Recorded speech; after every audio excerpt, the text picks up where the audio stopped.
So this next story I'm going to read is from Postscripts to Darkness, Volume 5, which is published right here in Ottawa. It is a great collection of dark fiction and illustrations. And the name of this story, I'm just going to read a couple of opening pages from it. This story is called Balance. Did you know the driver of the other car? Screeching tires, voices shrieking, deafening slam, rain-soaked, blood-streaked blacktop. Brian's eyes shot open, heart pounding, blood thundering in his ears, world teetering madly. Oh God, he gasped, fingers dug into torn polyester armrests, bile pushed up his throat, threatening. No, he declared to the empty room, willing himself to take slow, deep breaths and lower his heart rate. He'd merely fallen asleep in his leather recliner in his media room, and a man like him did not get rattled by something as trivial as a reoccurring nightmare.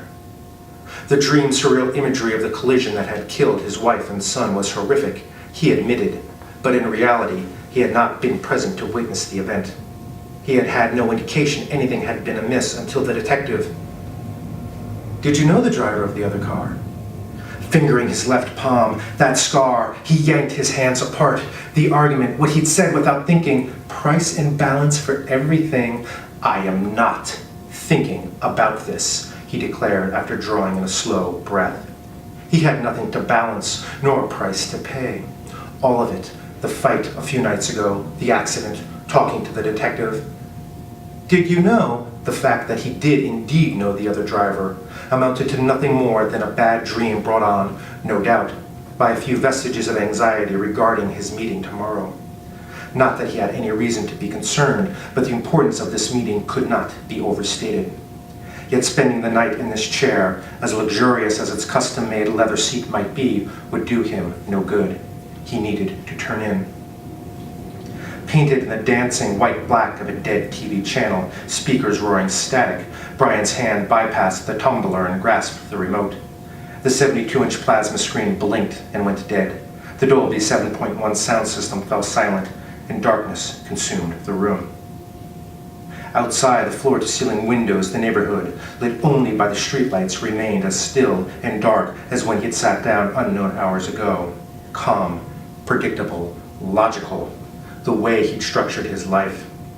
His commitment to order and discipline had allowed him to transform himself from a barely getting by college student with a youthfully foolish interest in photography into the man he was today.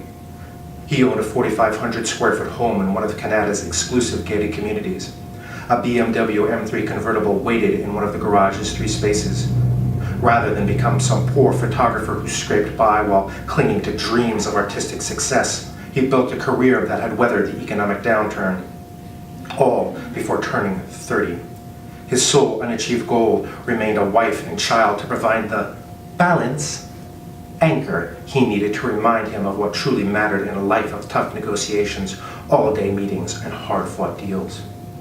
Brian flipped on the lamp on the small table. The phone rang. He nearly screamed. His right hand found his left palm. For years, that scar hadn't been noticeable, not unless he looked for it. But the next morning, after the fight, that barely there scar had become a white ridge in his skin. The phone rang again. Not gonna answer, he told himself. What if it was the detective? More questions, she might say. Or that girl, Chrissy, from so long ago at Camp McDonald. Maybe she tracked him down, needed to remind him everything has a price and a balance, that he couldn't forget, that he had to believe. Hands twisting in his hair. Stop, stop, stop, stop, stop, stop, stop. He didn't have to talk to them, any of them. He'd done nothing wrong. A road at night, a light rain, a drunk driver straying across the double yellow line happens all the time. No explanation or blame. He didn't have to atone for not stopping, for causing, for wishing. And this is a story I've never read in public before, so I'll give this one a shot. It's called But It's Not the End. Local police cars escorting it front and back. The battered white bus pulled into the school's small parking lot. Once the trailing car was through, Hooper and Chen slid the razor-wire-topped gate closed, shouting warnings in French and memorized Creole for the protesters to keep back. Either the protesters' screams of protests and slogan chanting drowned out the officers' words, or they didn't care. Fingers gripped the chain-link fence, shaking it, yet with a half-hearted effort, like they wanted to show anger, but not get any closer to what was on the bus. And it was just one bus. In yesterday's briefing, Hooper and the other officers had been told to expect several, maybe even 10. Word of the protesters must have reached the fenced-off ghetto. So much for all that hype about making a statement. The 2 police cars parked on the other side of the cracked, uneven lot, the cops standing inside the shade of the vehicle. Almost like they were also keeping their distance, letting the Canadians handle it. But now, they're Canadian too, Hooper thought, locking the gate. "Okay, this is it," Captain Defoyer shouted over the bus's sputtering engine. He removed his helmet and began to tuck it under his right arm, then switched to his left. After brushing off the front of his uniform, Defoyer readjusted the strap of his prod, hanging from his left shoulder. In the briefing, he said he wanted to appear non-threatening. If he wanted to do that, Hooper had thought, he should have worn a UN baby blue helmet, a sure sign you held no real power. "Let's look alive," Defoyer said to Chen and Hooper as they moved to join the other dozen tactical gear-clad officers. Hooper saw Chen grin. Their new captain probably didn't realize some of the more sensitive bureaucrats back in Ottawa might consider it an insensitive remark. The 2 men readied their own prods and joined one of the lines of officers that formed a corridor from the bus to the school, where Defoyer waited in front of an open set of double doors. The captain ran a hand across the stubble of his head, wiping away a sheen of sweat reflecting the hot tropical sun. Outside the fence, the protesters had started to shout down each other, taunts and insults in English, French, Creole, and Spanish. Catholics blamed voodoo sects. Political groups denounced their rivals as American puppets. Rural groups claimed city dwellers were stealing relief supplies. And they all blamed the UN for something. The virus, the lack of aid in the first months, the occupiers and imperialists on their land. At least no one had set a car on fire. Yet, it was only mid-morning, and in a couple of hours, this detail would be over and the squad would be back out there trying to remain some kind of order. The door to the bus squeaked open, and Hooper's thumb moved to his prod's safety. He hadn't been this close since that summer 2 years ago. The first of the things shambled down the steps to the blacktop and lurched forward, dressed in a clean blue polo shirt and black slacks. Makeup tried to make its flat, ashen skin seem more natural. Hooper's heart skipped and his vision narrowed. Dark at the edges, colors vibrant at the center, ringing in his ears. Despite the tropical sun baking him in his dark blue fatigues, a chill gripped him. Instincts screamed for him to run, find a defensible position, clear lanes of fire, multiple escape, a bottle shattered somewhere behind him. One of the local cops yelled something in Creole. More things followed the first off the bus. Beyond the fence, the shouts grew louder. Hooper lifted his face shield a few inches and drew in slow, deep breaths. Next to Hooper, Chen asked, "Hey Hoop, you okay?" "Goddamned heat," Hooper replied, lowering the shield as the first things passed him on their way to the doors. He'd rather have his own warm, stale breath reflected back at him than gag on their stink. Formaldehyde, the greasy smell of stage makeup and rancid meat. "Good morning," Defoyer said in Caribbean-accented French once the things, about 30, had exited the bus. "On behalf of the Canadian government, we welcome you. Today is an important day in the lives, important day for all Canadians, which you now are.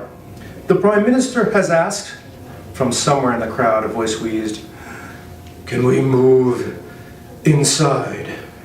Deep and rich, with the accent of someone well-educated, it was a voice Hooper recognized. Yes, of course." Defoyer turned and led the things through the doors, flanked by the 2 lines of special response officers. The interior was cooler, and it took Hooper a second for his eyes to adjust. The floor bulged in places, and only a handful of ceiling tiles remained. Cracks ran jagged from floor to ceiling in the concrete walls, just one of thousands of buildings in the newest Canadian province needing repair. "Please remain within the yellow lines," Defoyer said, walking backwards. A few of the things gawked at the yellow tape local cops had laid down on the floor earlier that morning. It only gave the officers a 2-foot path between the tape and the wall. "We're authorized to use force if you step outside them or disobey a command, but we do not want to do that." The foyer stopped about 10 steps from another set of doors and held up his hands. The shambling group came to a halt. Before you go in, I remind you to have your identification cards ready. Also, an officer will accompany you at all times. Unfortunately, that includes when you are completing your ballot. To Hooper's left, the same deep voice groaned. No, that is not acceptable.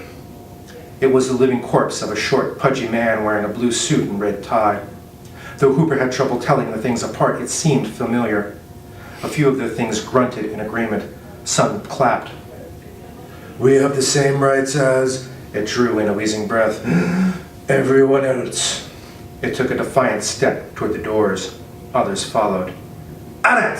Hooper said, flicking off the safety and raising the prod. His heart thudded under his body armor. Some things flinched away, but others followed what seemed to be their leader. Hooper, don't! The foyer sputtered. Take it easy, he addressed the thing. Monsieur! We will enter now, it said. Almost all of the things were moving forward, forcing the foyer back. All right. One of the thing's shoes landed on the yellow tape. Hooper pulled the trigger. On the sky of heaven.